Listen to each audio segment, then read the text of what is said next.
Welcome back, my good people. It's your man P of Pinpoint Pictures. Shout out to my returning subscribers. And if you're new to the channel, don't forget to hit that bell before you go so you know when I drop a new video. And today, I got another fun one for the horror fans. As you know, I love digging in the vault, try to come up with some of the favorites that I've got. So today I had to come up with another list of some of them favorites. And let's take a closer look at these 6 underrated horror gems, each of them bringing their own mix of horror, terror, thriller, psychological intrigue. And we starting the list off with number 1, American Psycho. A 2000 horror comedy directed by Mary Herron is a dark display of the 1980s, starring Christian Bale as Patrick Bateman, a wealthy investment banker with a gruesome secret life. Now you know this is Bale before the whole Batman fame, and he delivers a legendary performance, capturing that identity crisis of a sophisticated young man on the surface, but really he's a violent psychopath. You know, he's mistaken for like 3 other guys in here, and nobody seems to notice it, but he just runs with it because it flows with his own plot of what he's got. What he's trying to do.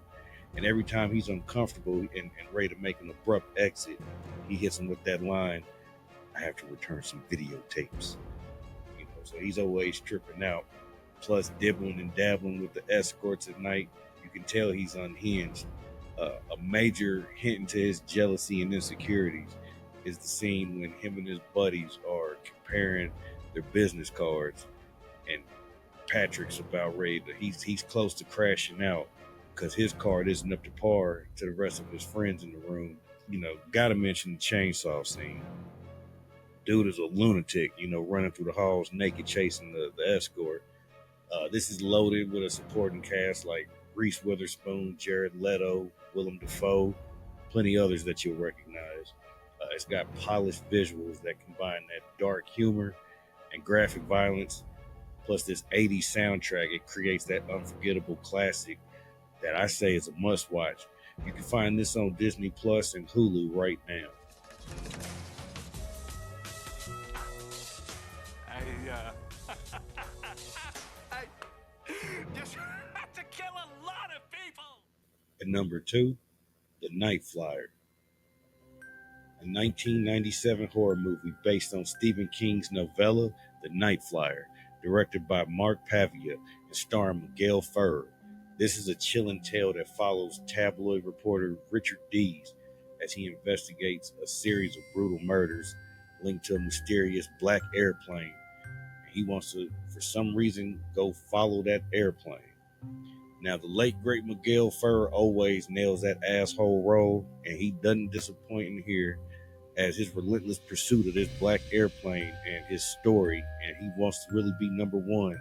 It drives him to a dangerous descent into that obsession, and a film's eerie atmosphere combined with the murder scene details is what creates that unsettling visuals that you get when he comes to the scenes after the fact and takes his pictures. You get that glimpse of what actually happened. Then the film's climax, where he finally confronts that vampire, is really enhanced by the sound design and the decent practical effects for its reveal when you see what this vampire looks like. Remember, this is 97, so still, Night Flyer is a great addition to the vampire subgenre, and it's a horror hidden gem I think is worth finding. I got the DVD in my stash because it is a hard one to find, but you can currently catch a good copy of it streaming on YouTube. And I suggest you go ahead and give this a watch. Dwight! I need to see your face! Show it to me, Dwight!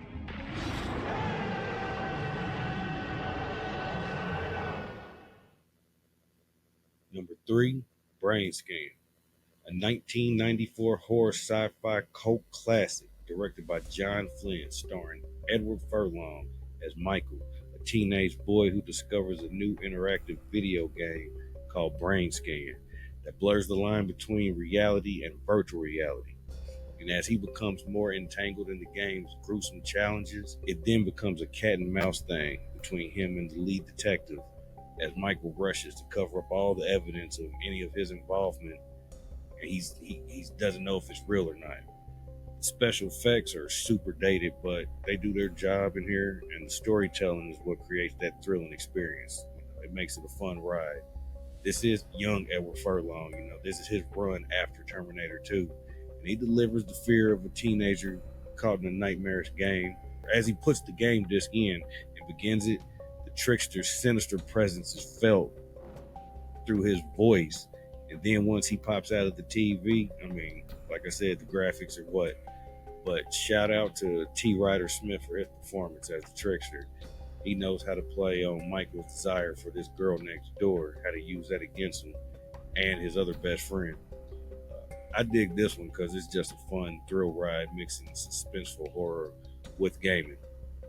It gives that vibe of early 90s horror movies, and I don't believe many remember this flick, but it's definitely a hidden gem that I recommend you finding and giving a watch. Luckily, you can catch this right now streaming on Tubi for free, so go check it out. Number 4, Lovely Molly.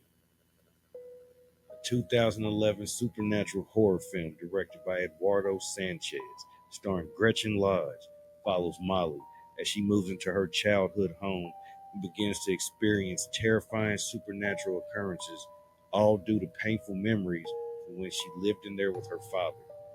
Now, this blends themes of abuse and addiction with supernatural horror. Her dad must have been doing like some crazy, awful things to her while she was a kid, all through her childhood. And for some reason, she moved back in the house after her wedding, and now her father's dead, but Gretchen Lodge's performance is right on point to show the effects of that trauma and, fighting addictions and her descent into the madness as she starts looking rough and rougher day by day, stinking, seeing messed up visions and strange things happening to her. There's a scene of her at work getting caught on the camera during an attack by the entity, and it doesn't really go over well with her manager. That's all I'm gonna say about that one, but you gotta check it out for yourself because it's crazy. But it's good pacing to tell the story and keep you interested to the end when she finally confronts this haunted force of her father or whatever it is. It's there's eerie sound design there for decent moments where you hear the entity kind of whispering or calling her name, that makes it real spooky. And the film leans on the tension and disturbing images for its dreadful mood. That's why you really start feeling bad for her husband for even dealing with her at times. You're not going to really see a lot of gore in here. It's just basically the atmosphere. But overall, Lovely Molly is one of those flicks I think fell under the radar for many, but definitely worth a watch for any horror fan. Only thing is, it's not streaming anywhere free right now. I think I have seen it on Tubi. I think it's made its rounds on Tubi a few times, but it's not there now. So you have to rent this one on Fandango or Amazon Prime. And I say you should go on and check it out. Lovely Molly.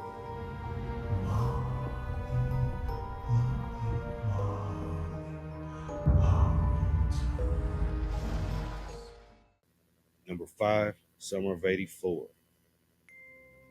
A 2018 horror thriller movie directed by Francois Simard, Anouk Wissel, and Johan Carwassel. Sorry if I butchered them names. Follows a group of teenage friends who suspect their neighbor, a police officer, of being the serial killer in their city. Now this one actually feels like more of a mystery thriller. It does have horror elements when you consider the situation at hand. We're dealing with serial killers. You got a killer on the loose, taking out the teens in the community. Then you have the neighborhood paper boy putting all the pieces together, but it seems like no one wants to believe him but a few of his buddies are listening, and no one else is listening until it's too late. The film's cast of young actors, they do a great job acting out 80s adolescence. It kind of gives you a vibe similar to Stranger Things, but without the monsters. Not much gore, as you really only hear about reports of the murders through the news, but the movie does a good job building the tension and suspense, especially once the crew breaks into the neighbor's house to investigate, and then they all got to coordinate with each other so that nobody's getting caught inside the house. then whatever they discover in there. I really dig the plot of the movie because it's just like our main character says, serial killers got to be somebody's neighbor. Then it's a twisted ending that leaves a hell of an impact on you. I mean, it'll have you like, damn. You know. Overall, I recommend giving Summer of '84 a watch. It's currently for rent, or you can purchase it on Amazon Prime, Apple TV, and Fandango. Even serial killers live next door to somebody. Number 6, Dark Skies, a 2013 sci-fi horror film directed by Scott Stewart under Blumhouse Productions, starring Kerry Russell and Josh Hamilton. It follows the Barrett family as they experience a series of unsettling and inexplicable events in their suburban home, leading them to believe they are being targeted by extraterrestrial beings. Kerry Russell gives a strong performance as a desperate and fearful mother worried about her children, while Josh Hamilton as the skeptical father, he will get on your nerves in here because it's like, come on now, man. How much crazy got to happen to your family before you believe something's really wrong here? And I mean, like, that's some good acting, because I mean, when a character that they're playing can really piss you off, I mean, boy, hey, they did their job. I love the twist in the movie as the parents think they figured out who the aliens are actually targeting, only to find out different when they have the final confrontation. And you really only get a couple quick shots of them, you know, what they call the grays. Scary looking enough in here, but it's still kind of like the typical aliens look. Not gonna see any gore in here because it's just more psychological and tension building. The film's dark atmosphere and the eerie visuals are what create that sense of doom and paranoia. Plus the fear of dealing with the unknown. It's like, what can you really do? So if you're down for a good sci-fi horror, I recommend giving Dark Skies a watch. You can rent it on Amazon Prime, or you can catch it free on Fandango. All right, my good people, that wraps up another list of my 6 horror flicks to add to your watch list. A wide range of horror movies with different vibes to offer. So I say grab your snacks, revisit what you've seen before, or you can find you a new favorite in this list.